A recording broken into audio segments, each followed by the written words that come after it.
A piercing cry cuts through the quiet of St. Mary Mead, echoing from the grand Willow Grange, where the enigmatic widow, Mrs. Eleanor Vane, hides her secrets.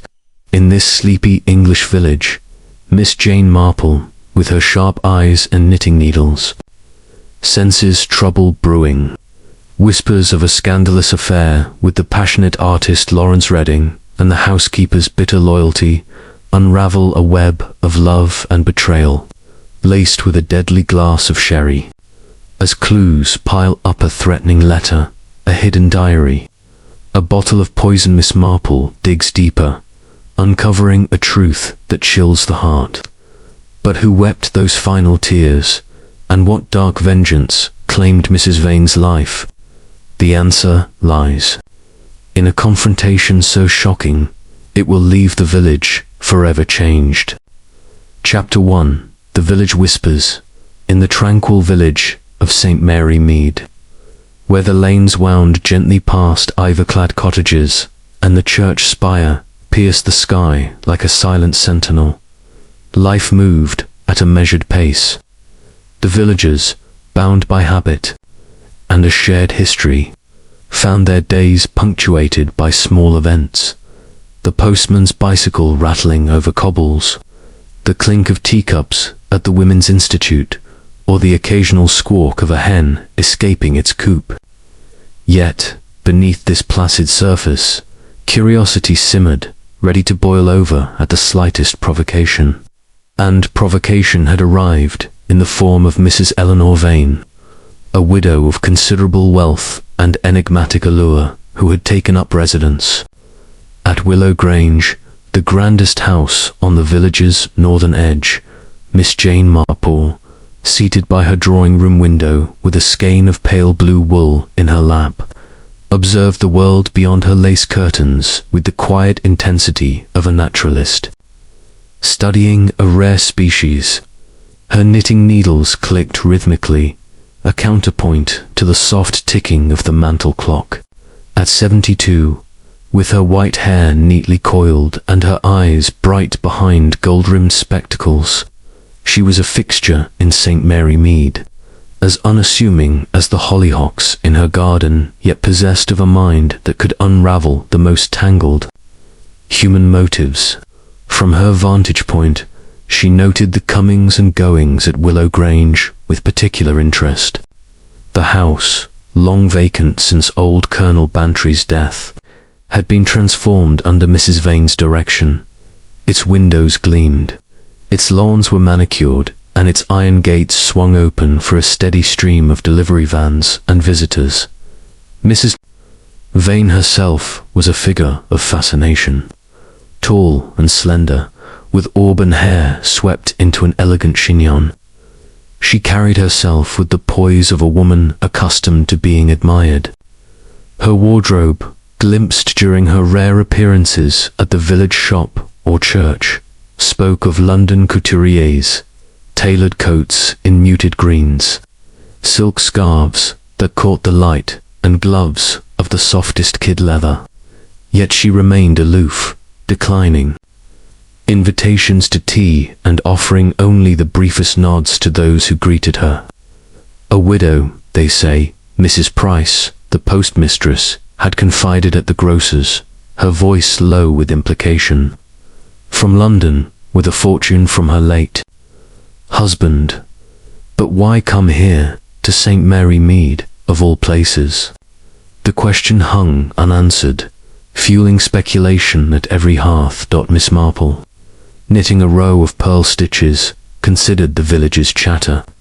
She had heard of Mr. Vane's death sudden, in a London hotel, with whispers of a heart condition. Or perhaps something less natural.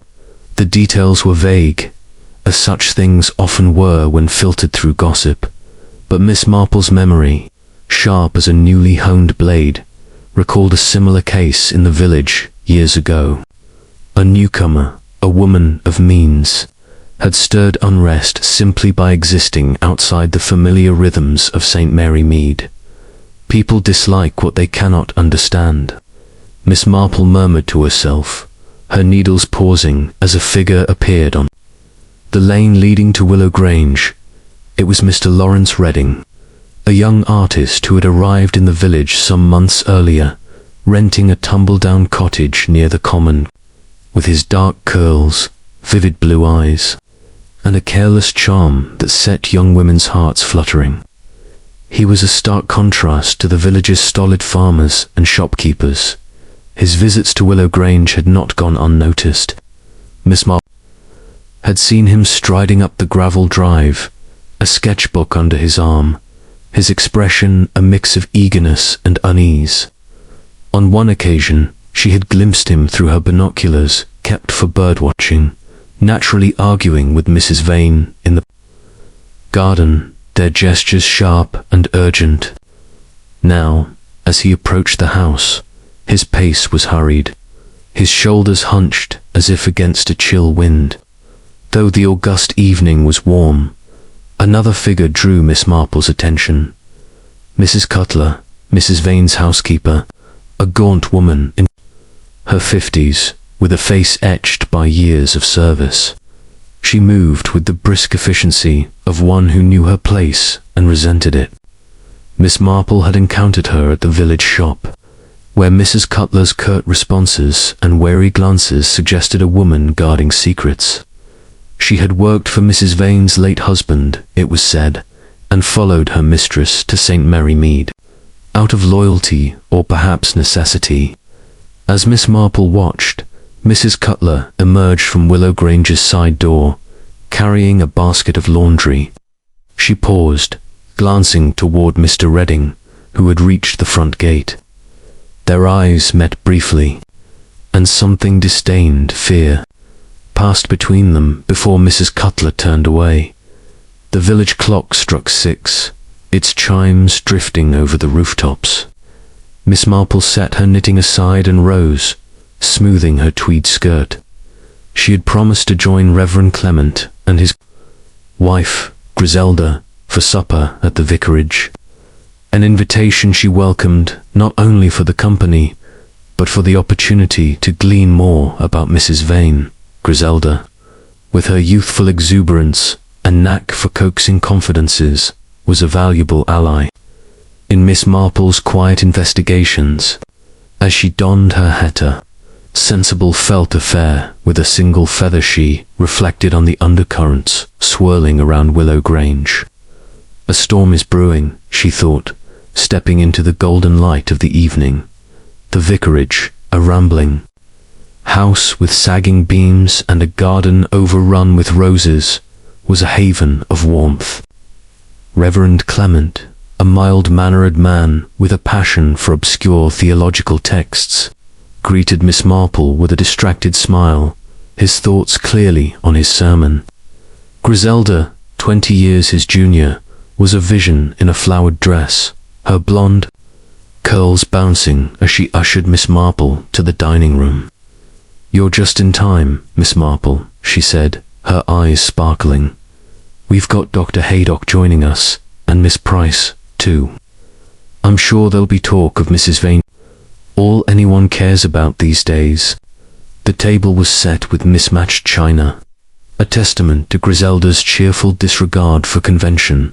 Dr. Haydock, a robust man with a booming laugh, arrived first, followed by Miss Lavinia Price, whose pinched features and penchant for gossip made her a formidable presence in St. Mary Mead. As they settled around the roast lamb and minted peas, conversation turned, inevitably, to Willow Grange. "She's a mystery, that Mrs. Vane," Miss Price declared, her fork poised. "I heard she sold a house in Mayfair for a fortune, and that husband of hers died under queer circumstances, didn't he?" Dr. Haydock, carving a second slice of lamb, frowned. "I've seen her once or twice, professionally. She's delicate nerves, you know. I prescribed a sedative, nothing strong. But she's not one for chatting, keeps to herself." He glanced at Miss Marple as if gauging her reaction. Miss Marple, buttering a roll, nodded encouragingly but said nothing, her mind cataloguing the doctor's words. A woman with frayed, nerves, living in isolation, was a familiar figure in her experience, often a prelude to trouble. Griselda, pouring wine, leaned forward. "What about Mr. Redding? He's always at Willow Grange, sketching or something. Do you think they're well?" "You know," her voice dropped to a conspiratorial whisper, earning a reproving look from her husband. Miss Price's eyes gleamed. "I wouldn't be surprised. A young man like that, and a woman with money, it's an old story, isn't it?" Miss Marple, sipping her wine, thought of the argument she had witnessed in the garden. An old story. Perhaps, but with new players and unknown stakes. Reverend Clement, stirring his peas, ventured a comment. "We mustn't judge too hastily. Mrs. Vane may simply value her privacy, and Mr. Redding is an artist. Perhaps she's his patron." His tone was hopeful, but Miss Price snorted. "Patron, indeed. I saw them at the church fete, heads together, like thieves. And that housekeeper, Mrs. Cutler, she watches them like a hawk. There's something going on, mark my words." The conversation shifted to parish matters, but Miss Marple's thoughts lingered on Willow Grange. She recalled a case from her youth, when a newcomer to St. Mary Mead, a retired major, had caused a similar stir. His charm had masked a darker purpose, revealed only when a maidservant vanished. The parallel was imperfect, but Miss Marple trusted her instincts, honed by decades of observing human nature. As dessert, a rhubarb crumble was served. She resolved to visit Willow Grange herself, under some pretext, to see what lay beneath Mrs. Vane's polished exterior. The evening drew to a close, and Miss Marple declined Dr. Haydock's offer of a ride home, preferring the walk. The village was hushed, its lights glowing softly behind curtained windows. As she passed Willow Grange, she paused, drawn by a faint sound. A cry, sharp and fleeting, carried on the breeze. It came from the direction of the house, though the windows were dark save for a single glow in an upstairs room. Miss Marple stood motionless, her heart quickening. A fox, perhaps, as villagers often claimed when unwilling to face the truth, or something more human, more desperate. She resumed her walk, her steps measured but her mind racing. The cry, if it was one, suggested distress. And distress in a house like Willow Grange could mean many things. A quarrel, a threat, or worse. She thought of Mrs. Vane's wealth, Mr. Redding's agitation, and Mrs. Cutler's guarded demeanour. Each was a thread in a tapestry she could not yet see. But Miss Marple was patient. She would tug at those threads, gently but firmly, until the pattern emerged. Back at her cottage, she lit a lamp and settled into her armchair, her knitting forgotten. The clock chimed 10, its notes solemn in the quiet. Miss Marple's gaze fell on a photograph on the mantel, her nephew Raymond, a writer whose tales of crime she often critiqued for their lack of realism. "Life is stranger than fiction, Raymond," she had told him once, and tonight she felt the truth of it. St. Mary Mead, for all its charm, was no stranger to secrets, and Willow Grange held more than its share. She rose, fetching a notebook from her bureau. In her neat, spidery hand, she began to jot down observations. Mrs. Vane wealthy, reserved, nervous. Mr. Redding artist, frequent visitor, emotional. Mrs. Cutler housekeeper, loyal but resentful. Cry heard at Willow Grange, 9:45 p.m. She paused, tapping her pencil against the page. The cry was the key, a signal of something amiss. Tomorrow she would call on Mrs. Vane, perhaps with a book to lend or a question about roses.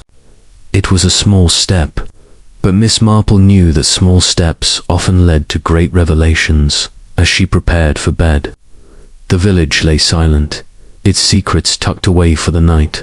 But Miss Marple, brushing her hair before the mirror, felt a familiar thrill. Trouble was stirring in St. Mary Mead, and she, with her quiet ways and sharp eyes, was ready to meet it. The cry from Willow Grange echoed in her mind, a challenge she could not ignore. "Someone is afraid," she whispered, extinguishing the lamp. "And fear, in a village like this, is never without cause." The next morning dawned bright, with a sky as blue as the wool in Miss Marple's knitting basket. She breakfasted lightly tea and toast with marmalade, her thoughts on Willow Grange. The village was already awake, with children chasing hoops down the lane and the milkman's cart clattering past.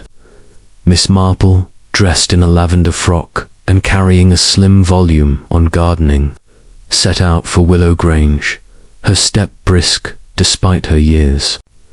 The house loomed ahead, its chimneys stark against the sky, its windows reflecting the morning light like unblinking eyes. At the gate, she hesitated, her hand on the latch. The garden was immaculate, with roses climbing trellises and gravel paths, raked smooth. Yet there was a stillness, a sense of waiting, that made Miss Marple's skin prickle. She rang the bell, its chime echoing within. After a moment, the door opened, revealing Mrs. Cutler, her face as stern as a gargoyle's. "Yes," she said, her tone barely civil. "Good morning," Miss Marple said brightly. "I'm Miss Marple from Rose Cottage. I wondered if Mrs. Vane might be at home. I've brought a book she might enjoy, on roses, you know." She held up the volume, her smile disarming. Mrs. Cutler's eyes narrowed, but she stepped aside. "I'll see if Madame is receiving," she said, disappearing into the gloom of the hall. Miss Marple waited, her gaze wandering over the polished parquet and the gilt-framed mirror above a console table. A vase of lilies filled the air with a heavy scent, masking something sharper disinfectant. Perhaps, or fear. Mrs. Vane appeared, her face pale but composed. "Miss Marple, is it?" she said, her voice low and musical. "How kind of you to call. Please, come in." She led the way to a drawing room furnished in shades of cream and gold, its windows overlooking the garden. Miss Marple sank into a plush armchair, her eyes taking in every detail, the silver cigarette case on the table, the half-read novel by Mom, the faint smudge of ash on the hearthrug. They spoke of roses, of the weather, of St. Mary Mead's charms. Mrs. Vane was polite but distant, her hands clasped tightly in her lap. Miss Marple, sensing resistance, mentioned the cry heard the previous night. "A villager mentioned it," she said lightly. "A fox, do you think?" Mrs. Vane's smile faltered. "A fox, most likely. These old houses amplify every sound." Her tone was firm, but her eyes darted to the door, where Mrs. Cutler hovered with a tray of tea things. The housekeeper's hands shook as she set the tray down, a cup rattling in its saucer. Miss Marple noted the tremor, the fleeting glance between mistress and servant. As she sipped her tea, Miss Marple steered the conversation to the village, probing gently. "Mr. Redding, the artist, seems quite taken with your garden," she remarked. "I saw him sketching here the other day." Mrs. Vane's expression hardened.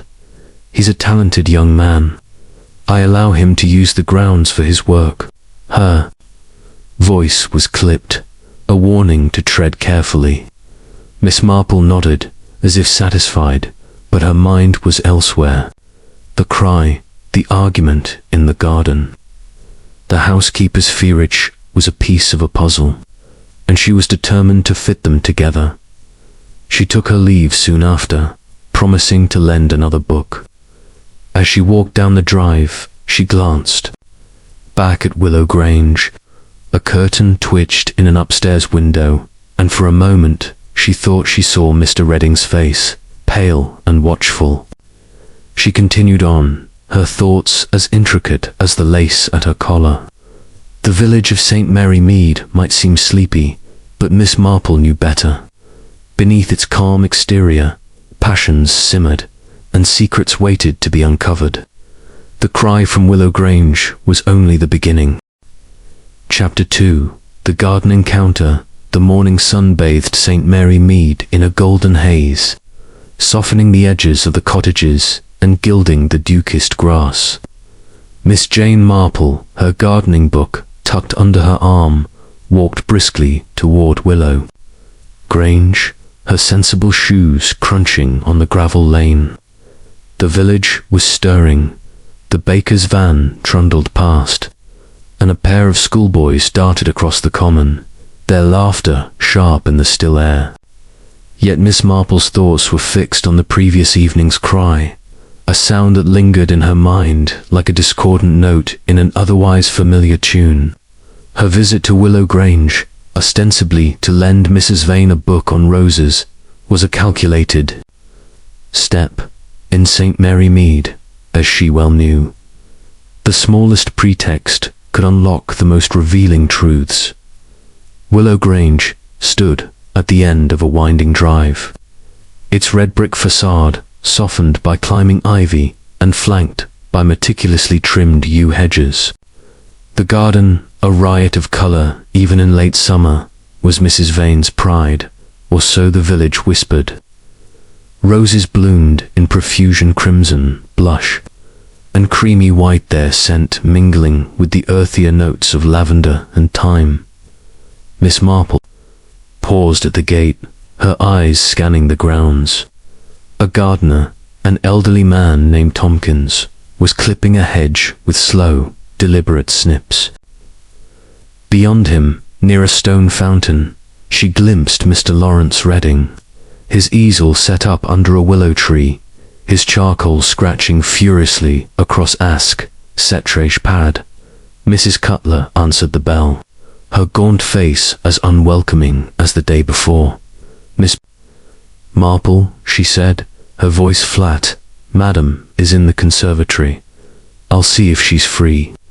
Her eyes, sharp as flints, lingered on the book in Miss Marple's hands, as if suspecting some ulterior motive. Miss Marple smiled benignly, her expression as soft as the wool she knitted, but her mind was alert, cataloguing the housekeeper's tension, the tight set of her mouth, the slight tremor in her fingers as she closed the door. While waiting, Miss Marple wandered toward the garden, drawn by the sound of Mr. Redding's charcoal and the faint splash of the fountain. She approached quietly, her footsteps muffled by the grass. The artist was engrossed, his brow furrowed, his dark curls falling over his eyes. His sketch, half-formed, depicted the fountain, its lines bold and turbulent, as if capturing a storm rather than a serene garden feature. Miss Marple cleared her throat gently. "Good morning, Mr. Redding. A fine day for sketching." He started, his charcoal snapping in his hand. "Miss Marple, I didn't hear you."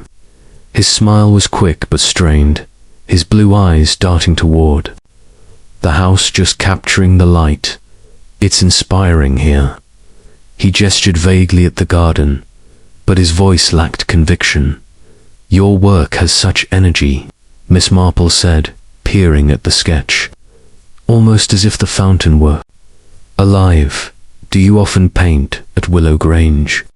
Her tone was light, but her question probed. Seeking the thread of his connection to Mrs. Vane, he hesitated, wiping his hands on a rag. "Mrs. Vane kindly lets me use her grounds. She's a patron of sorts." His words were careful, but his fingers betrayed him, twisting the rag tightly.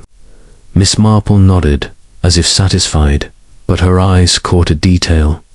A crumpled letter, half buried among the rose bushes near the fountain.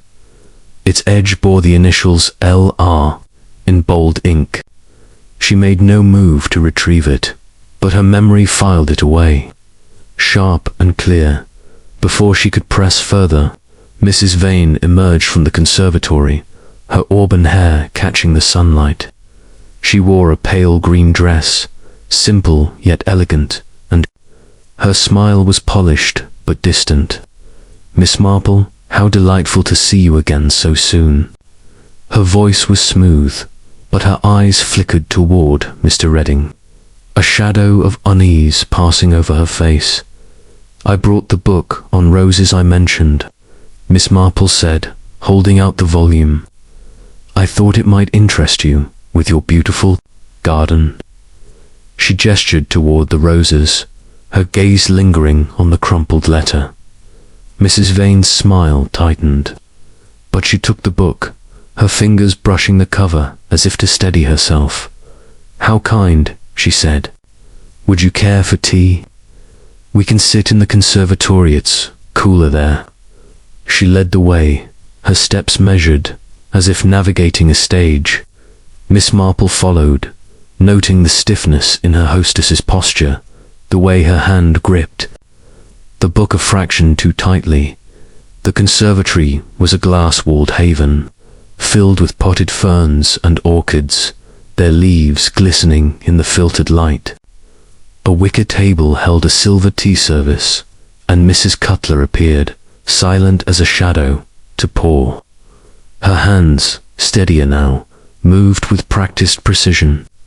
But Miss Marple caught the fleeting glance she cast at Mrs. Vane, a look of suppressed resentment, or perhaps something darker. The tea was poured, the cups handed round, but the air was thick with unspoken tension. As they sipped, Miss Marple steered the conversation to the garden. "Your roses are quite remarkable," she said. "I heard a villager mention a cry last night near your grounds, I believe. A fox, perhaps." Her tone was casual, but her eyes were keen, watching Mrs. Vane's reaction. The widow's cup paused midway to her lips.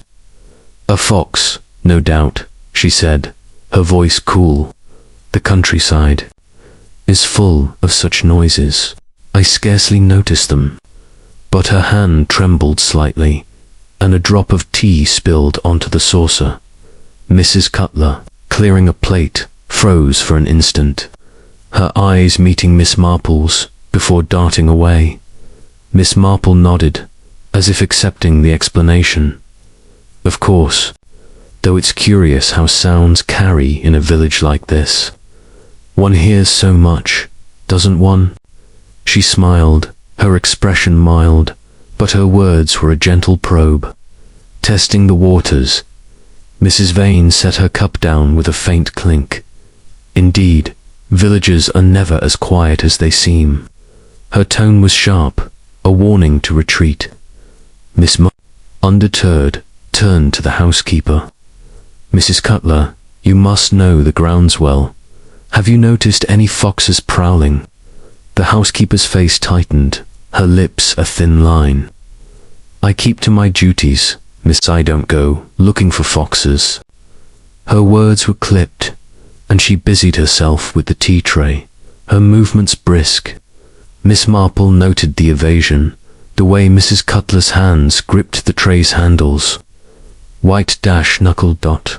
The conversation shifted to safer topics. Village fates, the weather, but Miss Marple's mind was elsewhere.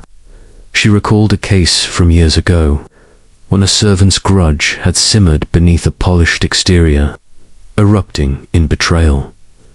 Mrs. Cutler's demeanor suggested a similar undercurrent, a loyalty strained by some hidden grievance. And Mr. Redding, with his nervous energy and cryptic letter, was another piece of the puzzle, his connection to Mrs. Vane more complex than mere patronage. As she rose to leave, Miss Marple glanced toward the garden where Mr. Redding was packing. His easel, his movements were hurried, his face flushed, as if eager to escape. Mrs. Vane escorted her to the door, her politeness impeccable but her eyes wary. "Do come again," she said, though her tone lacked warmth. Miss Marple smiled, promising to return the favor with another book. Stepping onto the drive, Miss Marple paused by the rose bushes where the crumpled letter still lay. She bent as if to admire a bloom and deftly retrieved it, slipping it into her handbag. The paper was creased, the ink smudged, but the words were legible. Eleanor, this must end. Meet me tonight, or I tell all. L.R. The urgency, the threat, sent a chill through her. She straightened, her face serene, and continued down the drive, her thoughts as tangled as the ivy on Willow Grange's walls. Back at her cottage, Miss Marple settled into her armchair, the letter spread before her on the tea table. The words were stark, their meaning veiled but ominous. She thought of Mr. Redding's agitation, Mrs. Vane's unease, and Mrs. Cutler's guarded silence. Each was a player in a drama she could not yet fully discern. But the cry from Willow Grange, and now this letter, were clues that pointed to a deeper truth. St. Mary Mead, with its quiet lanes and nosy neighbours, was a stage for human passions. And Miss Marple, with her knitting and her unassuming ways, was determined to uncover the script. Chapter 3. The Vicar's.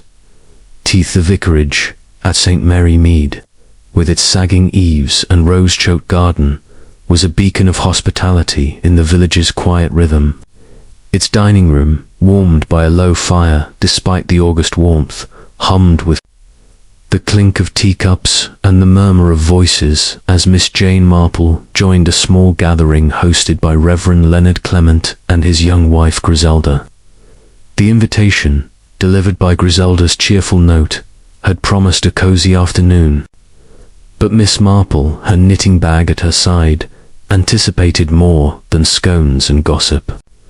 The cry from Willow Grange and the crumpled letter in her handbag bearing Laurence Redding's initials had sharpened her curiosity, and the vicarage, a nexus of village talk, was the perfect place to gather threads. The room was a study in contrasts. Reverend Clement, with his mild eyes and scholarly stoop, sat at the head of the table, absently stirring his tea while his thoughts wandered to a sermon on charity. Griselda, vibrant in a yellow frock, flitted between guests, her laughter as bright as the sun streaming through the mullioned windows. The table, covered in a slightly frayed lace cloth, held a spread of cucumber sandwiches, fruitcake, and a teapot that steamed invitingly. Miss Marple, seated beside Dr. John Haydock, noted the doctor's robust frame and the faint lines of fatigue around his eyes, suggesting sleepless nights or troubling cases. Opposite her sat Miss Lavinia Price, the postmistress, whose sharp features and sharper tongue made her a formidable collector of village secrets. Miss Marple, you must try the scones, Griselda urged, passing a plate. Mrs. Baker's recipe she swears by a pinch of nutmeg. Her tone was light, but her eyes sparkled with mischief, as if she sensed the undercurrents Miss Marple was here to explore. Thank you, dear, Miss Marple replied, taking a scone with a smile. Her fingers, nimble from years of knitting, broke it neatly, but her attention was on the conversation, which had already turned to Willow Grange.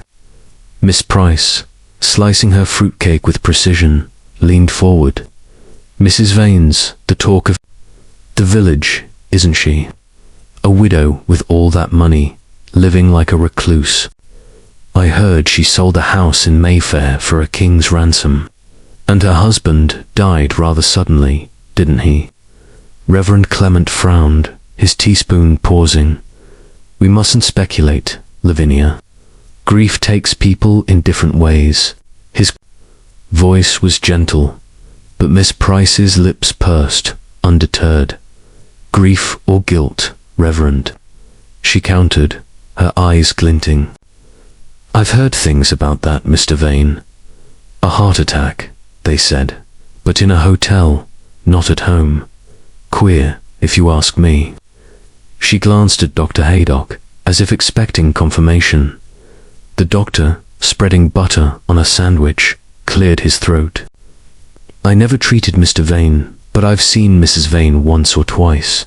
She's delicate, suffers from nerves. I prescribed a mild sedative, nothing unusual. He hesitated, then added, she's not one for idle chat, though, keeps her own counsel. His tone was professional, but Miss Marple caught the slight furrow in his brow, a sign he knew more than he shared. Griselda, pouring tea, leaned closer to Miss Marple. What do you think, Miss Marple? You've met her, haven't you? Is she as mysterious as everyone says? Her voice was teasing, but her curiosity was genuine, and Miss Marple sensed an opportunity to probe. I called on her yesterday, Miss Marple said, her voice soft as she sipped her tea. A charming woman, very composed. Her garden is quite lovely roses, you know. Though I did hear about that cry last night. A villager mentioned it. Most unsettling. She let the words hang, watching the table.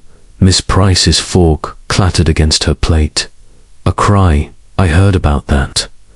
Old Tompkins, the gardener, was passing Willow Grange around 9. Said it sounded like a woman, sharp and frightened. He thought it was a fox, but I'm not so sure.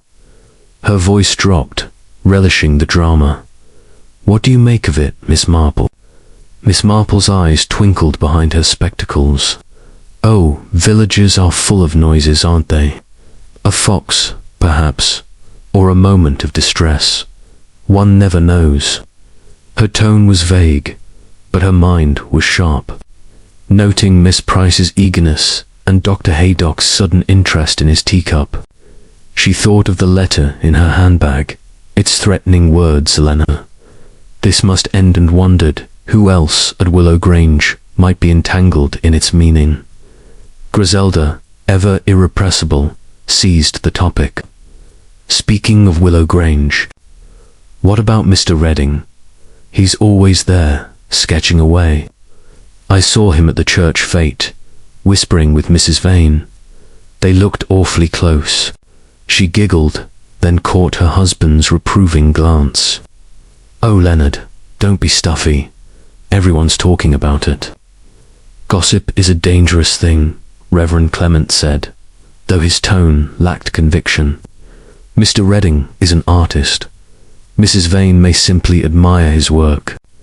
He glanced at Miss Marple as if seeking her support, but she remained silent, her fingers tracing the handle of her teacup.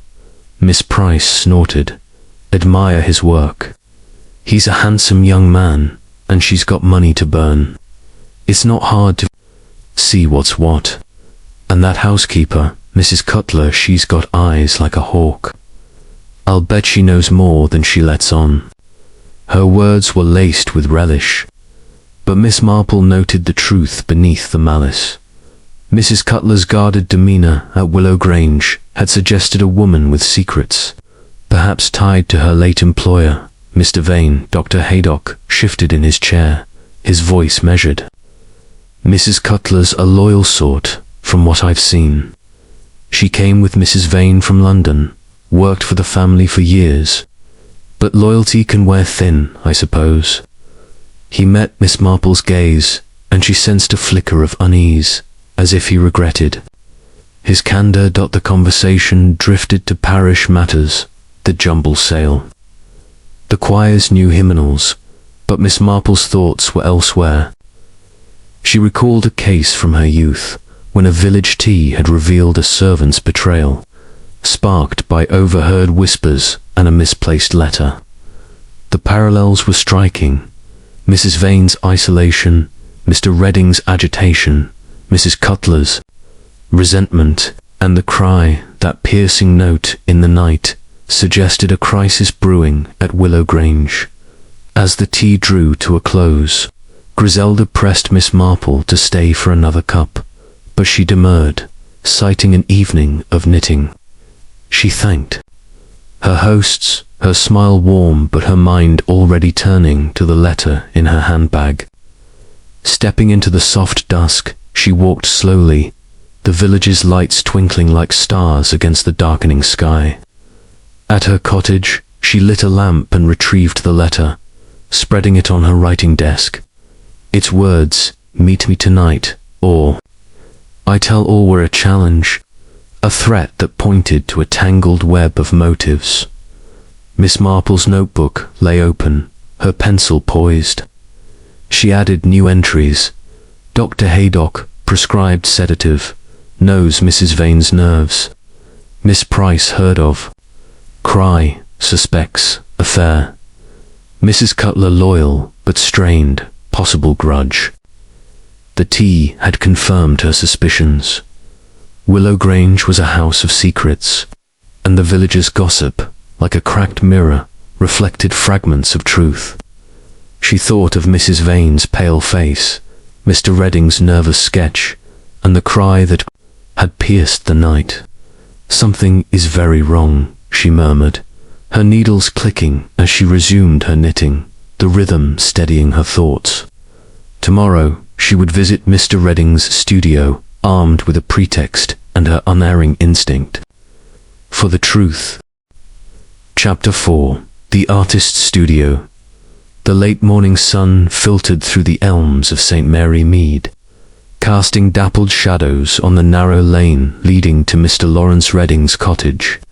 Miss Jane Marple, her straw hat tilted against the light, walked with purpose, her gloved hand clutching a small notebook disguised as a parish list for portrait commissions. The letter she had found in Willow Grange's rosebushes. "Eleanor, this must end. Meet me tonight, or I tell all." L.R. weighed heavily on her mind, its words a cipher to the tensions swirling around Mrs. Vane. Mr. Redding, with his frequent visits and agitated demeanour, was a key to the puzzle, and Miss Marple intended to probe gently. In the way one might test a loose thread in a tapestry, the artist's cottage, a low-slung affair with peeling whitewash and a riot of hollyhocks, by the door, stood at the edge of the common. Its windows were flung open, and the faint scent of turpentine drifted out, mingling with the grass clippings from a nearby mowing. Miss Marple paused at the gate, noting the clutter of the garden, a rusted bicycle propped against a shed, a stack of canvases leaning under a tarp, and a pair of muddy boots by the step. The disorder suggested a man distracted, perhaps by more than his art. She knocked a rap, crisp but unhurried, and after a moment, Mr. Redding appeared, his shirt sleeves rolled up, a smudge of charcoal on his cheek. "Miss Marple," his voice held surprise, tinged with wariness. His blue eyes, vivid against his pale skin, darted past her, as if expecting someone else. "What brings you here?" "Good morning, Mr. Redding," she said, her smile as soft as the morning breeze. "Was passing and thought to inquire about your work. The parish is considering portraits for the vicarage gallery, and your sketches at Willow Grange caught my eye." The pretext was plausible, and her tone disarming, but her gaze was keen. Noting the tension in his shoulders, the way his fingers gripped the doorframe, he hesitated, then stepped aside. "Come in, then. It's a bit of a mess, I'm afraid." His laugh was forced, and Miss Marple followed him into the studio, a cramped room dominated by an easel and shelves cluttered with paints, brushes, and jars of murky liquid. Canvases lined the walls, their surfaces alive with stormy landscapes, brooding skies, jagged cliffs, and seas that seemed to churn with unrest. One painting, half covered by a cloth, drew her eye, a portrait of Mrs. Vane, her auburn hair loose, her eyes brimming with unshed tears. The likeness was striking, but the expression was raw, almost accusing, as if the artist had captured a moment of private anguish. "What a remarkable portrait," Miss Marple said, her voice gentle. Mrs. Vane, isn't it? You've caught her so vividly." She turned to him, her eyes inquiring but kind, inviting confidence. Redding flushed, pulling the cloth fully over the canvas. "It's unfinished," he muttered. "Just a study. She's a generous patron." His words were clipped, and he busied himself with a palette, scraping at dried paint with a knife. Miss Marple noted the tremor in his hand, the way his gaze avoided hers. She wandered to a table, ostensibly admiring a sketch of the village church, but her eyes scanned the clutter. Among the brushes and rags lay a small bottle, its label reading, "Prussic acid for industrial use." Her heart quickened, though her face remained serene. Prussic acid cyanide, in common parlance, was a deadly poison, rare in a painter's studio. She recalled a case from her youth, when a gardener's shed had concealed a similar bottle, used not for pests, but for vengeance. "What an interesting collection of supplies," she said lightly. "This prussic acid, is it for your art?" Redding's head jerked up, his eyes wide. "Oh, that. For cleaning brushes, sometimes it's useful for stubborn oils." His voice was too quick, his smile too tight. He swept the bottle into a drawer, slamming it shut. Miss Marple nodded, as if satisfied, but her mind was racing. The bottle's presence, coupled with the letter's threat, painted a troubling picture. She steered the conversation to safer ground, asking about his landscapes, his time in sea. Mary Mead, Reading relaxed slightly, speaking of London galleries and his hope for a solo exhibition. Yet his words were punctuated by pauses, his eyes darting to the window, as if fearing interruption. Miss Marple, sipping the tea he offered weak and lukewarm, noted a photograph on the mantel. A younger Redding with an older man, both smiling, their arms around each other. "Your father?" she asked, her tone warm. "My uncle," he said.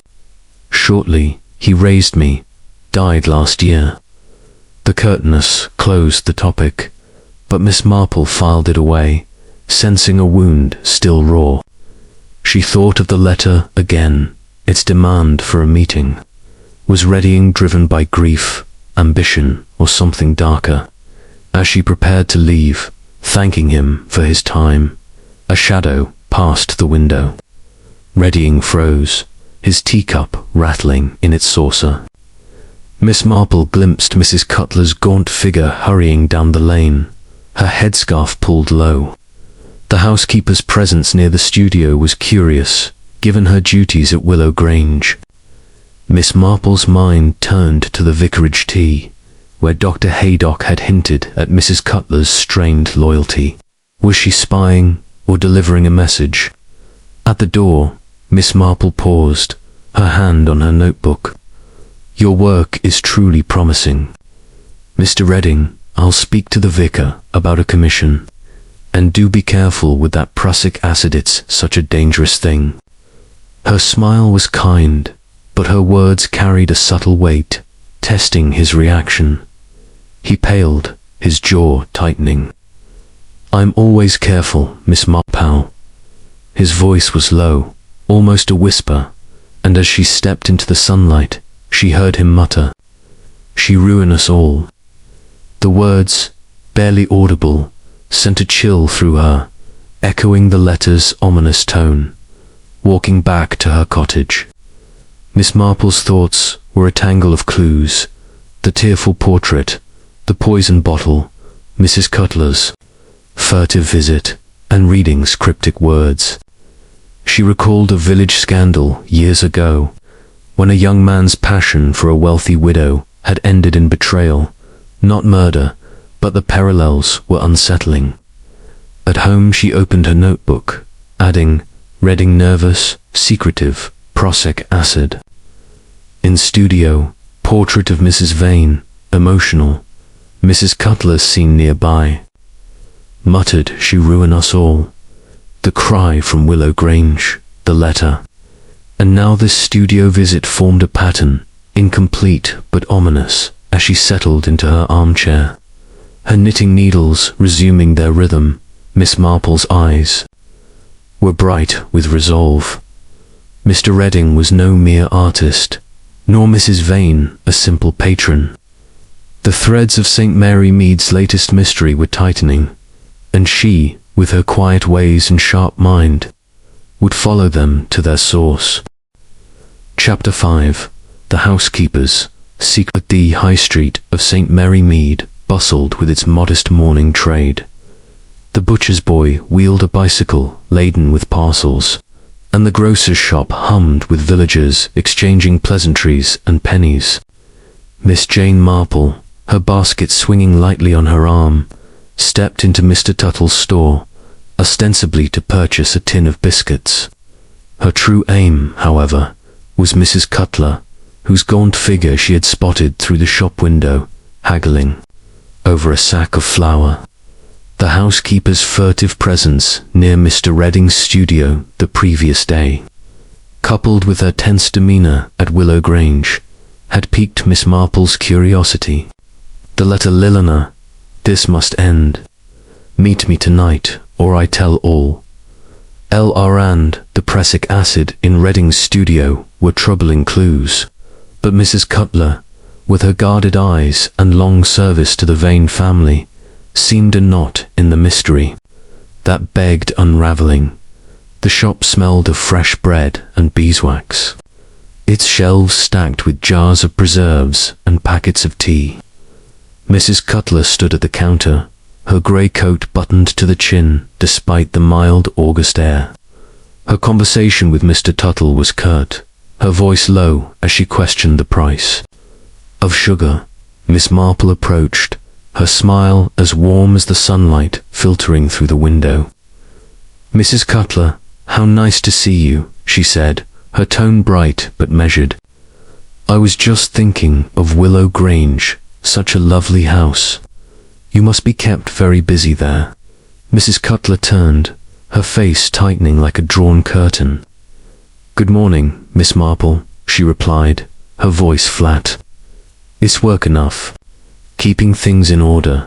Her hands gripped the sack of flour, knuckles whitening, and her eyes flicked to the door, as if eager to escape. Miss Marple, undeterred, selected a tin of shortbread and placed it on the counter. "I imagine it's quite a responsibility, managing such a household. You've been with Mrs. Vane a long time, haven't you?" Her question was gentle, but her eyes were sharp, noting the housekeeper's sudden stillness. Mrs. Cutler hesitated, her lips thinning. "Since before her marriage, yes. I served Mr. Vane, God rest him, 4 years." Her voice held a note of pride, but something darker lurked beneath, a shadow of resentment or grief.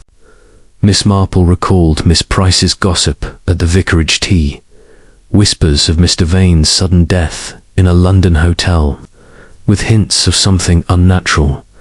Mrs. Cutler's loyalty to her late employer might hold the key to her unease. They stepped outside together, the housekeeper clutching her purchases.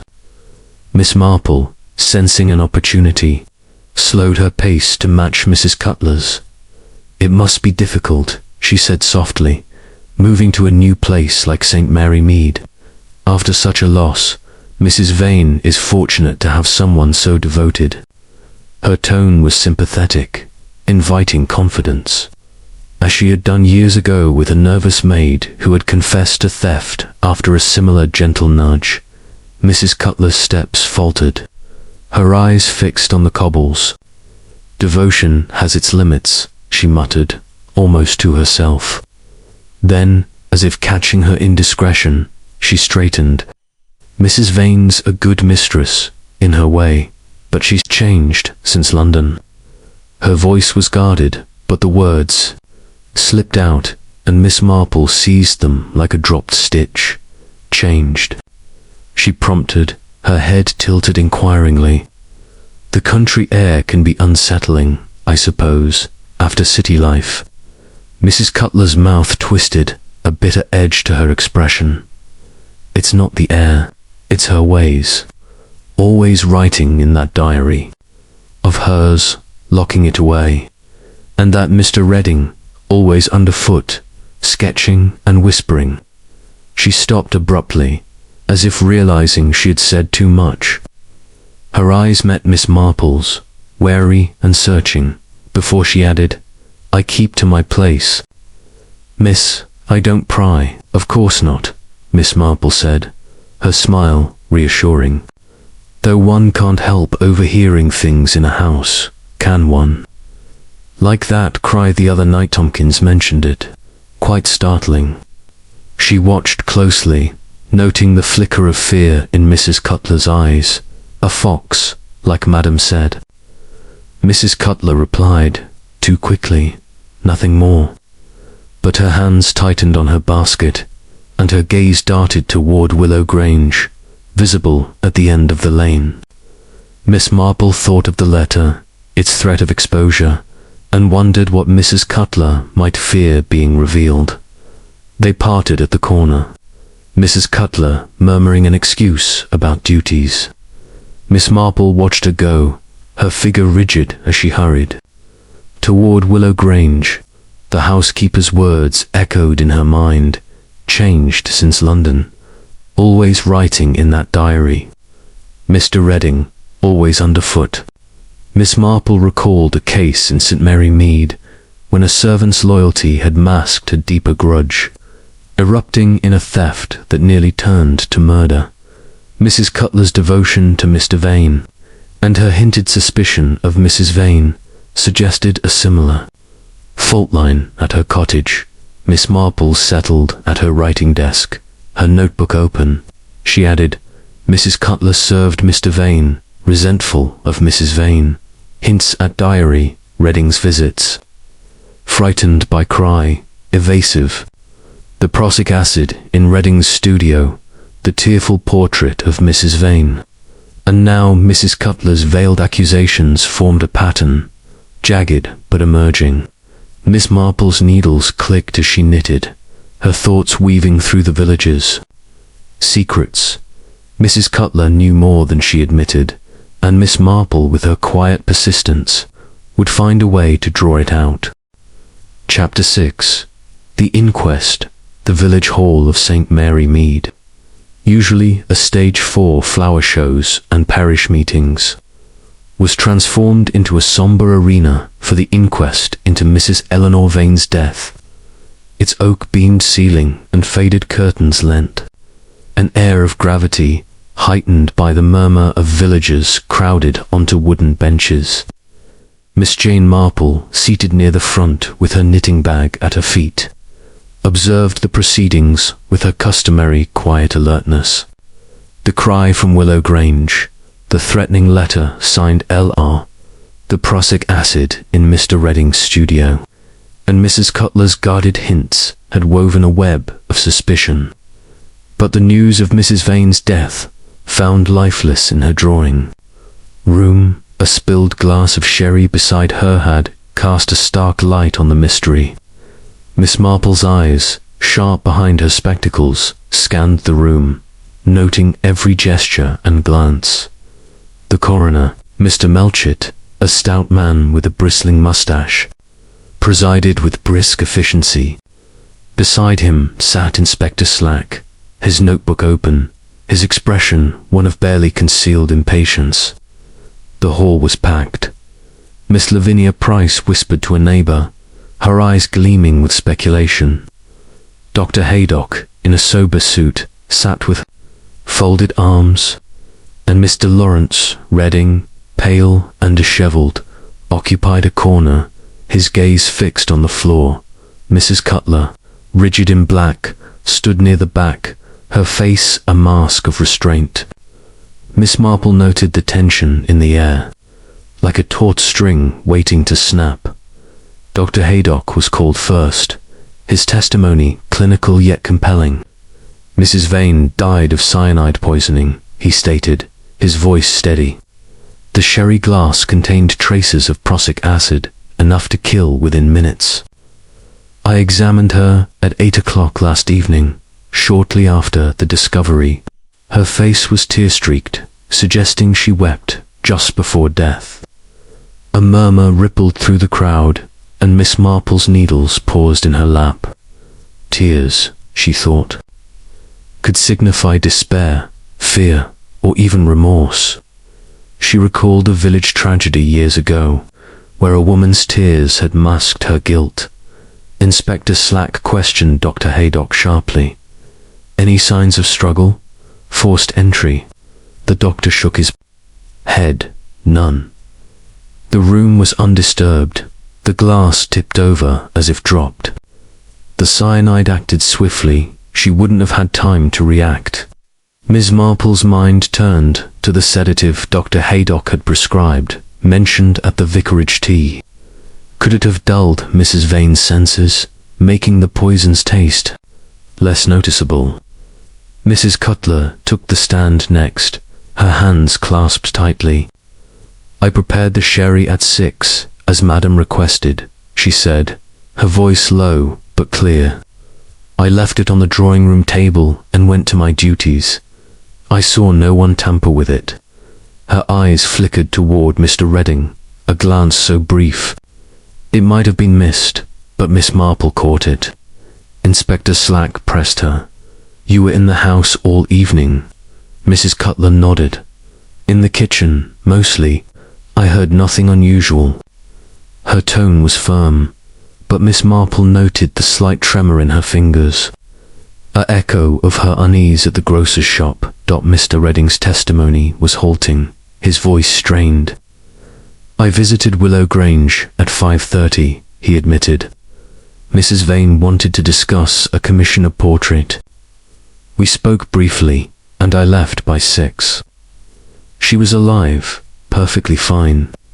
His hands twisted in his lap, and Miss Marple recalled his muttered words at the studio. She ruined us all. Inspector Slack's eyes narrowed. You had access to acid, Mr. Redding, found in your studio. Care to explain? Redding flushed. It's for cleaning brushes. As I told Miss Marple, I didn't touch her, Sherry. His defiance rang hollow, and the crowd whispered, their eyes darting between him and Mrs. Cutler. The coroner called for other witnesses, but none shed new light. Tompkins, the gardener, confirmed hearing the cry days earlier, but had seen nothing amiss the night of the death. A maid, trembling under Slack's glare, swore she was upstairs polishing silver and heard no disturbance.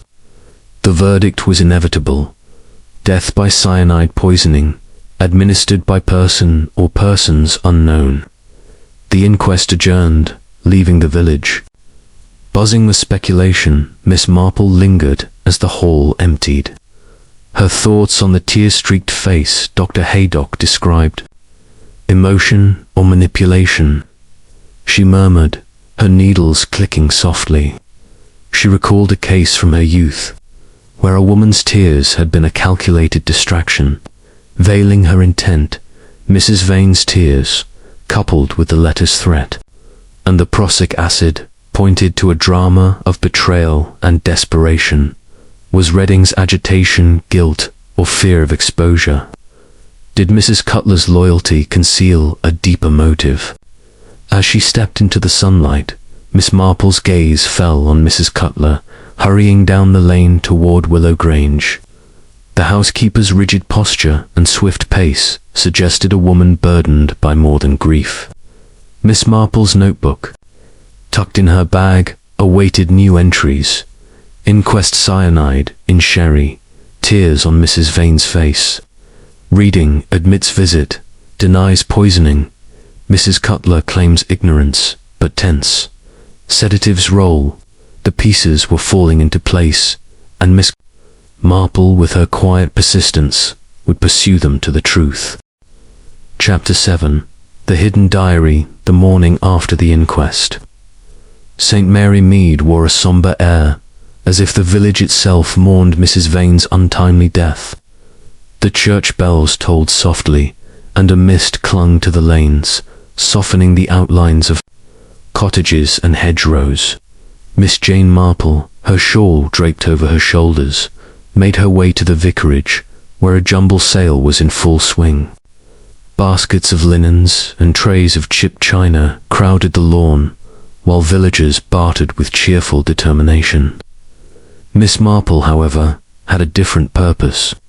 Griselda's mention at the vicarage tea of Mrs. Vane's direpend, late at night and closely guarded, had sparked her curiosity. The inquest's revelation cyanide in the sherry tears on Mrs. Vane's face, and Mr. Redding's nervous denials had tightened the web of suspicion, and Miss Marple sensed the diary might hold the key to unraveling it at the vicarage. Griselda greeted her with a wave, her apron dusted with flour from an earlier baking mishap. "Miss Marple, come see the bargains, though I warn you, Miss Price is snapping up anything decent." Her laughter was bright, but her eyes searched Miss Marple's face, as if sensing her preoccupation. Miss Marple smiled, exchanging pleasantries. While scanning the crowd, Inspector Slack, hovering near a table of old books, had agreed to let her visit Willow Grange to examine the drawing room, citing her useful insights from past cases. It was a rare concession, and Miss Marple intended to make the most of it. She arrived at Willow Grange under a greying sky, the house looming silent, its windows like eyes shuttered against scrutiny. Mrs. Cutler, answering the door, was as stiff as ever, her black dress accentuating her gaunt features. "Inspector Slack said you'd come," she said, her voice clipped. "The drawing room's this way." She led Miss Marple through the hall, past the vase of lilies, now wilting, there, scent heavy with decay. The drawing room, where Mrs. Vane had died, was untouched since the inquest. The spilled sherry glass, now empty, lay on the rug, and a faint stain marked the spot where she had fallen. Miss Marple's eyes roamed the room, noting the silver cigarette case, the mom novel, and a small writing desk by the window. "Mrs. Vane was fond of writing, I hear," she said, her tone conversational. "A diary, perhaps." She watched Mrs. Cutler closely, noting the slight tightening of her jaw. "She wrote sometimes," Mrs. Cutler replied, her hands smoothing. Her apron kept it locked in her desk. "I never read it." Her words were firm, but her eyes darted to the desk, betraying unease. Miss Marple nodded, as if satisfied, and began a slow circuit of the room, her fingers trailing lightly over the furniture. She recalled a case from St. Mary Mead, where a hidden journal had revealed a servant's theft, concealed behind a false panel. Such hiding places, she knew, were often more sentimental than secure. At the desk, she paused, examining a row of books, poetry mostly, and a worn copy of The Vicar of Wakefield. "Such a charming collection," she murmured, lifting the novel. It felt heavy, its spine oddly stiff. With a gentle tug, she opened it, revealing a hollowed-out compartment. Inside lay a slim leather diary, its pages edged with gilt. Mrs. Cutler gasped. A sound quickly stifled, and Miss Marple's heart quickened. "How curious," she said, her voice mild. "I suppose this was Mrs. Vane's." Mrs. Cutler's face paled. "I didn't know it was there," she stammered. She was private about her things. Her hands twisted together, and Miss Marple noted the lie, subtle but clear. She slipped the diary into her bag, promising to return it to Inspector Slack, though she intended to read it first. Mrs. Cutler's eyes followed the bag, a flicker of fear in their depths. Back at her cottage, Miss Marple settled by the fire, the diary open on her lap. Its pages were filled with Mrs. Vane's elegant script, detailing her life in St. Mary Mead. The entries were sparse, at first notes on the garden. The weather but grew more intense, revealing fear and suspicion. Laurence grows reckless. One read, he demands more, threatens to speak. I cannot trust him. Another entry, dated days before her death, chilled Miss Marple. Mrs. Cutler watches me, always listening. I suspect she reports to another. If they know the truth, I am lost. The final entry, scrawled in haste, read, tonight I will confront him. If I die, let the truth be known. Miss Marple closed the diary, her needles still in her lap. The hymn could be Redding, whose letter and prussic acid marked him as a suspect, or another figure yet unseen. Mrs. Cutler's role, too, was murky. Her fear at the diary's discovery suggested complicity or knowledge. Miss Marple recalled a village scandal where a diary had exposed a lover's betrayal, leading to ruin. The tears on Mrs. Vane's face, noted at the inquest, now seemed to cry for help, or perhaps a realization of betrayal. Her notebook beckoned, and she wrote, "Diary found hidden in book." Mrs. Vane feared reading, suspected Mrs. Cutler spying. Final entry plans, confrontation. Who is him? The mystery deepened, and Miss Marple, with her quiet resolve, would follow its threads to their end. Chapter 8. The Lover's Confession. The afternoon light filtered through the dusty windows of Mr. Laurence Redding's studio, casting mottled shadows across the cluttered floor. Miss Jane Marple, her knitting bag slung over her arm, stood at the cottage gate, her gaze fixed on the open door where the artist's silhouette moved restlessly. The diary found in Willow Grange's hollowed book, its pages, brimming with Mrs. Vane's fears of betrayal by Redding and suspicions of Mrs. Cutler's spying, had sharpened Miss Marple's resolve. The inquest's grim findings, the prussic acid in Redding's studio, and the threatening letter signed L pointed to a tangled web of passion and deceit. Redding's muttered words, "She ruinous L," echoed in her mind, and she had come to probe the truth behind his connection to the late Mrs. Vane. She knocked softly, her gloved hand steady despite the quickening of her pulse. Redding appeared, his face haggard, his shirt stained with paint. "Miss Marple," he said, his voice cracking with surprise. "I wasn't expecting." He trailed off, his blue eyes shadowed with exhaustion, and gestured her inside. The studio was as chaotic as before, canvases stacked haphazardly, the air thick with turpentine. The half-covered portrait of Mrs. Vane, her tearful eyes haunting, still dominated the room, a silent witness to their secrets. "I shan't keep you long," Miss Marple said, her tone gentle as she settled into a rickety chair. "I was passing and thought to inquire about that parish commission we discussed. But I confess, Mr. Redding, I'm troubled by Mrs. Vane's death. You were close to her, weren't you?" Her eyes, bright behind her spectacles, watched him, closely noting the flush that crept up his neck. Redding sank onto a stool, his hands raking through his dark curls. "Close. Yes, I suppose you could say that." His voice was low, and he stared at the floor, as if the worn boards held answers. Miss Marple waited, her silence a gentle pressure, as she had once coaxed a confession from a village boy, caught stealing apples.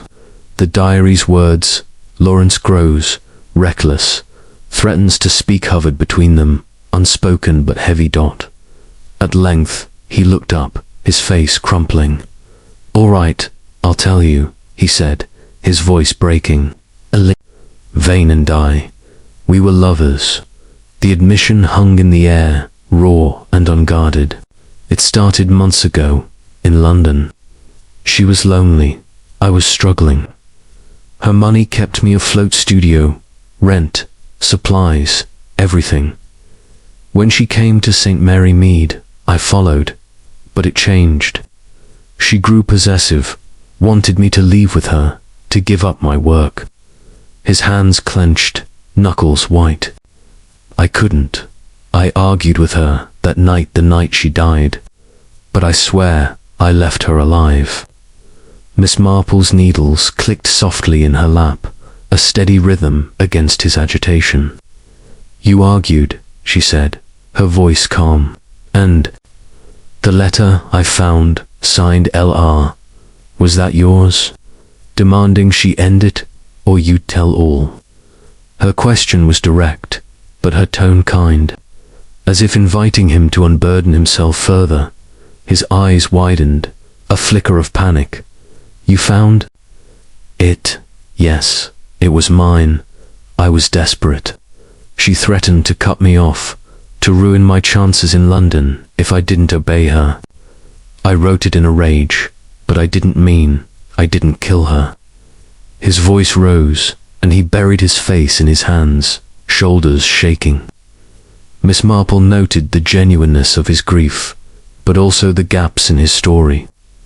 The prussic acid, mentioned at the inquest, loomed large, and his explanation for cleaning brushes rang thin. And the prussic acid in your studio? She asked, her head tilted inquiringly. A dangerous thing for an artist to keep, don't you think? He looked up, his face ashen. I told the inspectorates for my work. Some pigments need it. I never touched her, Sherry, I swear. His voice was fervent, but Miss Marple recalled a case from St. Mary Mead, where a young man's passion had masked a colder intent. Redding's story held truth, but not all of it, like a painting with its final layer unfinished. She rose, thanking him for his candor. You've been very frank, Mr. Redding. I hope the truth will clear your name. Her smile was warm, but her mind was already turning to Mrs. Cutler, whose fear at the diary's discovery suggested knowledge of this affair or something deeper. As she stepped into the lane, Redding's voice followed her, low and anguished. She was everything to me, and now she's gone. Miss Marple paused, her heart stirring with pity, but her resolve unshaken. Her cottage. She opened her notebook, adding, Redding confesses affair with Mrs. Vane, funded by her wealth. Argued. Night of death, claims innocence. Letter his, written in rage. Prussic acid, explanation weak. The diary's final entry tonight, I will confront him now, seemed to point to Redding. But Mrs. Cutler's role, and the tears on Mrs. Vane's face, suggested a wider net of betrayal.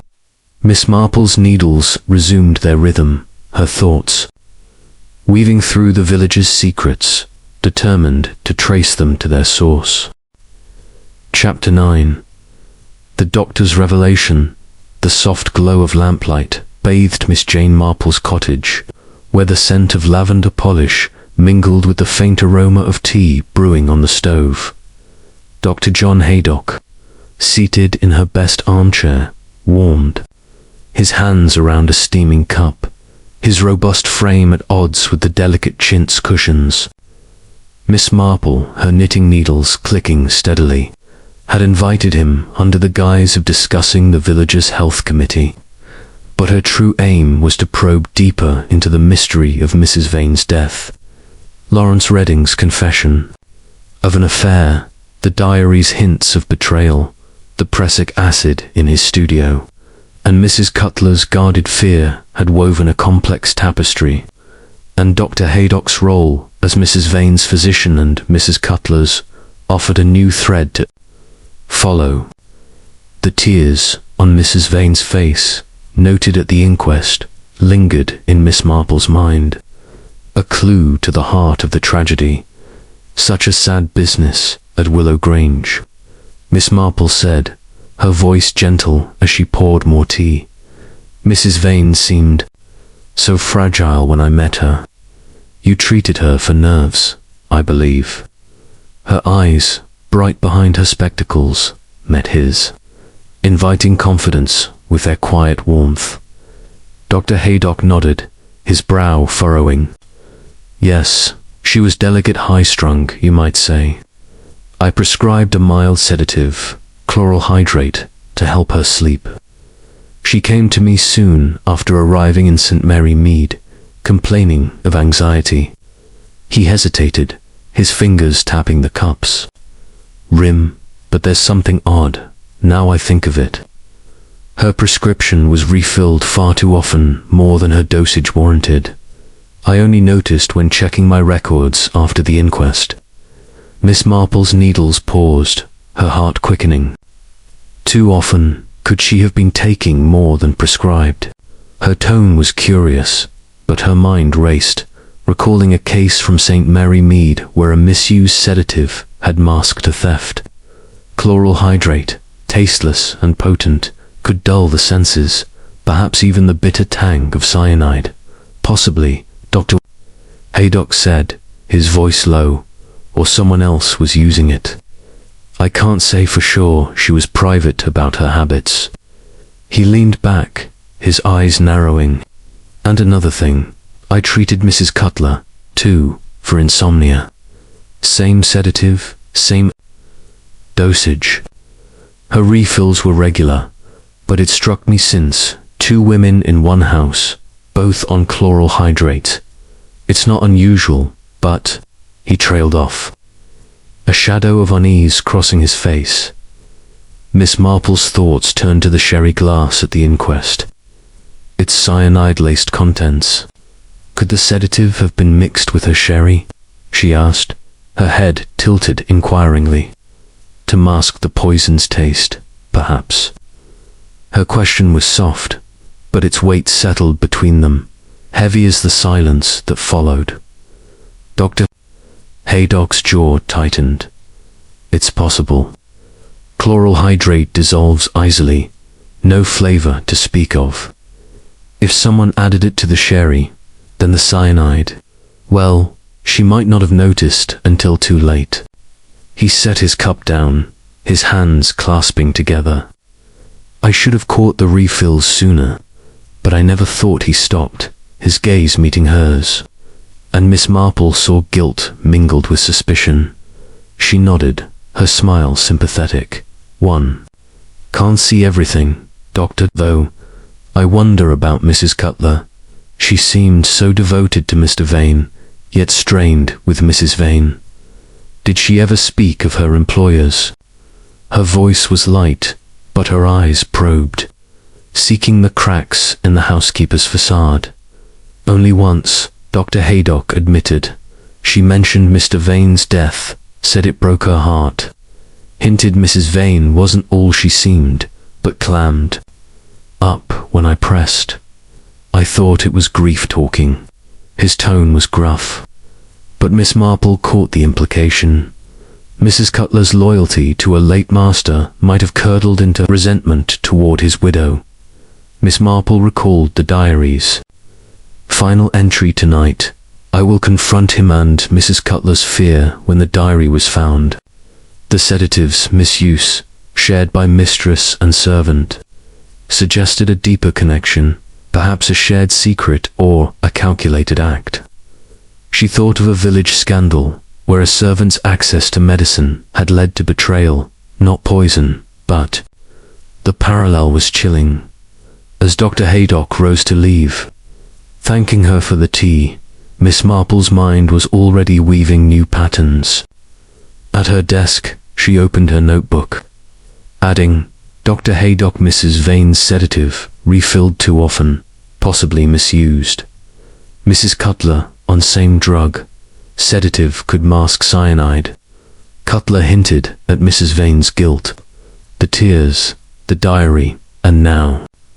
The sedative formed a mosaic of motive and opportunity, with Mrs. Cutler at its edge.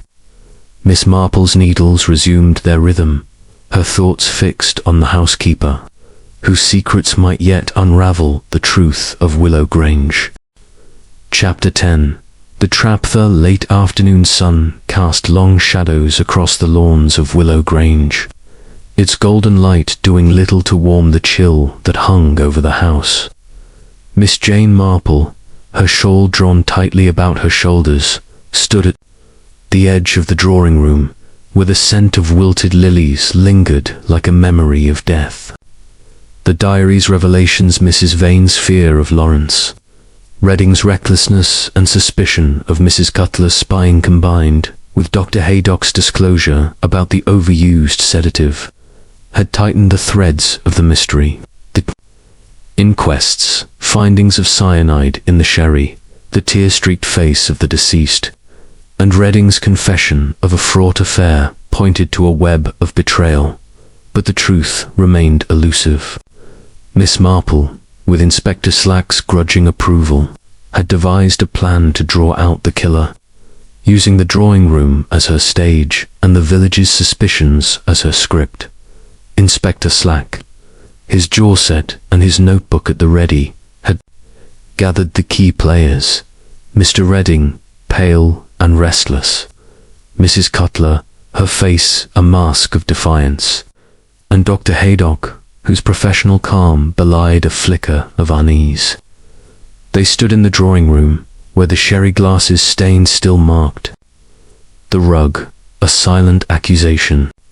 Miss Marple, her voice soft but clear, began, her eyes moving from one face to another. "I've asked you here," she said, "because new evidence has come to light about Mrs. Vane's death. It's clear she was poisoned by someone she trusted, someone who knew her habits intimately."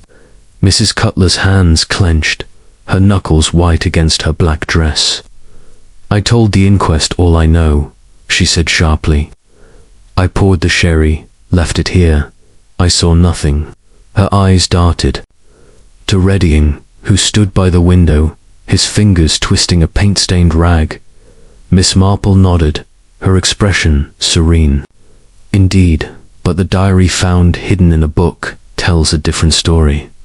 Mrs. Vane feared betrayal, wrote of a confrontation the night she died, and the sedative Dr. Haydock refilled too often could it have been used to mask the taste." She turned to the doctor, her gaze inquiring but gentle. Dr. Haydock shifted, his brow furrowing. "It's possible, as I told you. Chloral hydrate is tasteless, but I never suspected." His voice trailed off, and Miss Marple noted the guilt in his eyes. A physician haunted by oversight. Redding's voice broke the silence, sharp with desperation. "I didn't touch her, Sherry. I loved her, despite everything. She was going to ruin me, but I didn't." He stopped, his face flushing as Mrs. Cutler's gaze fixed on him, cold and accusing. "You were always there, whispering, taking her money." Mrs. Cutler snapped, her voice rising. "I saw the letter you wrote, threatening her, and that poison in your studio, prussic acid, same as killed her." Her words were a lash, and Redding recoiled, his eyes wide with panic. Miss Marple raised a hand, her voice calm but commanding. "The letter, yes, was Mr. Redding's, but it proves only his fear, not his guilt. Mrs. Cutler, you knew Mrs. Vane's habits, her sherry, her sedative, and you served her late husband, believed her responsible for his death, didn't you?" Her words were a gentle probe, but they struck home. Mrs. Cutler's face drained of color, her lips trembling. "I never said that," she whispered, but her voice cracked, and Miss Marple pressed on, her tone as steady as her knitting. "The diary said she suspected you were spying, reporting to another. Were you protecting Mr. Vane's memory, or avenging it?" The room grew still, the air thick with tension. Mrs. Cutler's eyes darted to the door, then back to Miss Marple. "She killed him," she burst out, her voice raw. "Mr. Vane, my master, he was good, kind. She poisoned him in London, I'm sure of it.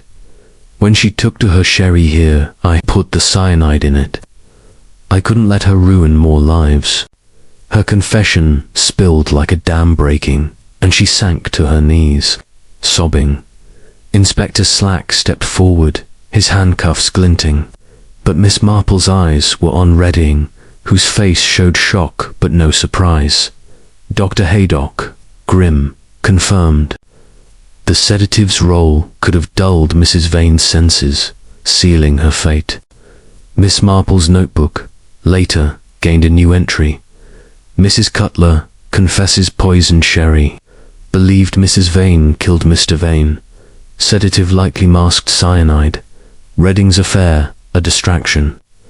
The trap had sprung, revealing a truth born of vengeance, and Miss Marple, with her quiet wisdom, had guided it to light. Chapter 11. The tears explained. The twilight settled over St. Mary Mead like a soft shawl, muffling the village in hues of lavender and grey. Miss Jane Marple sat in her cottage, the fire casting a warm glow across her parlour, where her knitting lay idle in her lap. The confession of Mrs. Cutler, extracted in the tense air of Willow Grange's drawing room, had unravelled the mystery of Mrs. Vane's death, yet the image of the widow's tear-streaked face, noted at the inquest, lingered in Miss Marple's mind. The diary's final entry tonight. I will confront him, the sedatives, overuse, and Mrs. Cutler's vengeful act of poisoning the sherry formed a grim tapestry, but the tears demanded explanation. With Inspector Slack now escorting Mrs. Cutler to the station, Miss Marple invited him for a quiet tea, sensing his brusque efficiency might yield to reflection in her cosy parlour. Inspector Slack, his notebook tucked away, sat stiffly on a chin-scovered chair, his tea untouched. You've done it again, Miss Marple, he said, his tone grudging but respectful. Mrs. Cutler's confession tied up neatly, cyanide in the sherry, driven by some notion Mrs. Vane killed her husband. But those tears Dr. Haydock mentioned, why was Mrs. Vane crying just before she died? Miss Marple's eyes, bright behind her spectacles, met his. That, Inspector, is the heart of it, she said softly, her needles poised but still. The diary told us Mrs. Vane feared betrayal by Mr. Redding, whom she loved, and by Mrs. Cutler, whom she suspected of spying. Her final entry spoke of a confrontation, but I believe it was not with Mr. Redding, as we first thought, but with Mrs. Cutler herself. She paused, letting the idea settle, her voice as gentle as the fire's crackle. Slack leaned forward, his brow furrowed. Mrs. Cutler, but the diary said him, and Redding admitted to arguing with her that night. Indeed, Miss Marple said, her smile faint, but diaries can mislead, especially when written in haste. Mrs. Vane was a woman under strain, her lover's demands, her housekeeper's resentment. The sedative, as Dr. Haydock noted, was overused, likely by Mrs. Cutler to dull her mistress's senses, making the cyanide's bitter taste less noticeable. That night, I believe Mrs. Vane confronted Mrs. Cutler, perhaps about her spying or her loyalty to Mr. Vane. The tears were not for Redding's betrayal, but for the realization that her trusted servant hated her enough to kill. Slack's eyes narrowed, his fingers tapping the armrest. So, Mrs. Cutler laced the sherry during their row, and the tears were, what, despair? Despair, yes, Miss Marple replied, her voice steady. Or perhaps guilt. Mrs. Vane may have suspected her own role in her husband's death haunted Mrs. Cutler. The confrontation stirred old wounds, and when Mrs. Cutler offered the sherry laced with sedative and cyanide, Mrs. Vane drank, unaware, her tears flowing from the pain of that final exchange. She recalled a village tragedy, where a woman's tears had signaled regret moments before a fatal act. A parallel that clarified the scene. Slack grunted, his skepticism softening. It fits. The sedative explains why she didn't taste the poison, and Cutler's hatred over Mr. Vane's death gave her motive. Redding's affair and that prussic acid in his studio were just distractions. Then, red herrings, Miss Marple said, her needles resuming their rhythm. Mr. Redding's letter and passion made him seem guilty, but his grief was genuine. Mrs. Cutler's vengeance was colder, more calculated. She used her access to the sedative and her knowledge of Mrs. Vane's habits to exact her revenge. Her thoughts turned to the diary, its pages heavy with fear and the tears. A silent cry for forgiveness or understanding, as Slack rose, thanking her brusquely. Miss Marple added to her notebook. Tears, explained Mrs. Vane, confronted Mrs. Cutler. Not reading. Sedative masked cyanide, Cutler's vengeance for Mr. Vane's death. Redding's role a distraction. The fire crackled, and Miss Marple's gaze softened, her mind at peace with the truth now laid bare. The tears, like the villagers' whispers, had told their story, and she had listened. Chapter 12. The village restored. The soft hum of St. Mary Mead's daily life resumed, as if the village exhaled after the storm of Mrs. Vane's death. The church bells rang for evensong, children chased hoops down the lanes, and the grocer's shop buzzed with chatter, now turned to harvest plans rather than murder. Miss Jane Marple sat by her cottage window, her knitting needles clicking in a gentle cadence, the pale blue wool forming a scarf for her nephew Raymond. The confession of Mrs. Cutler, driven by vengeance for her late master. Mr. Vane had unravelled the mystery, explaining the cyanide-laced sherry, the sedative's role, and the tear-streaked face of Mrs. Vane. Yet, as Miss Marple's eyes traced the familiar rooftops, she reflected on the fragility of human hearts, so easily swayed by love, grief, or hate. Dr. John Haydock called that afternoon, his robust frame filling her parlour as he accepted a cup of tea. "You've a knack for seeing through people, Miss Marple," he said, his voice warm with admiration. "Mrs. Cutler's trial is set for next month, clear case, thanks to you. The sedative was key, masking the cyanide just as you thought." He shook his head, a rueful smile playing on his lips. "You're sharper than any scalpel I've wielded." Miss Marple smiled, her eyes twinkling behind her spectacles. "Oh, I only notice what others miss. Dr. Beepo are much the same. Whether in St. Mary Mead or London, Mrs. Cutler's devotion to Mr. Vane blinded her, turned loyalty to poison." She recalled a village scandal years ago, where a servant's misplaced allegiance had led to theft, not murder, but the parallel. Held, passion unchecked, could curdle into destruction. The village had shifted in the wake of the tragedy.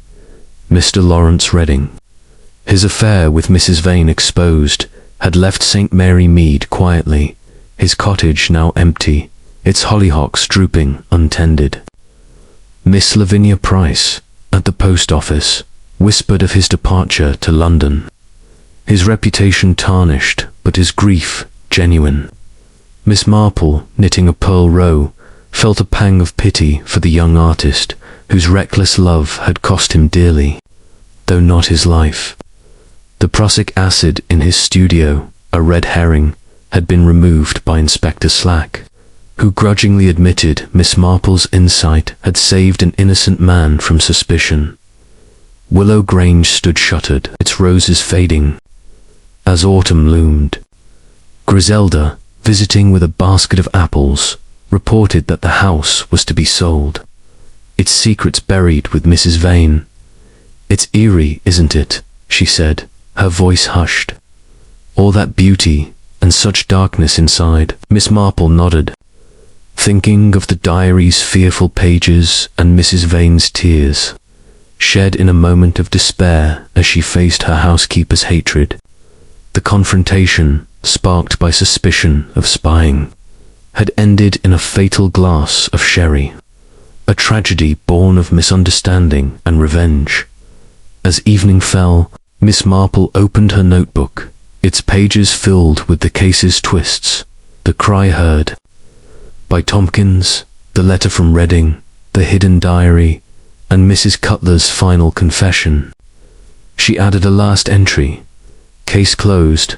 Mrs. Cutler poisoned Mrs. Vane, believing her guilty of Mr. Vane's death. Tears from confrontation, sedative hid cyanide, village heals, but scars remain. Closing the book, she felt the quiet satisfaction of a puzzle solved, though tempered by sorrow for the lives broken. The village clock struck 6, its chimes drifting over the rooftops. Miss Marple rose, smoothing her tweed skirt, and stepped into her garden, where the last roses bloomed defiantly against the chill. St. Mary Mead, with its gossip and goodness, was restored. But she knew its peace was fragile, ever at the mercy of human frailty. As the sun dipped below the horizon, she picked up her needles, ready for the next whisper of trouble, her mind as sharp as the village's spire against the twilight sky. The end.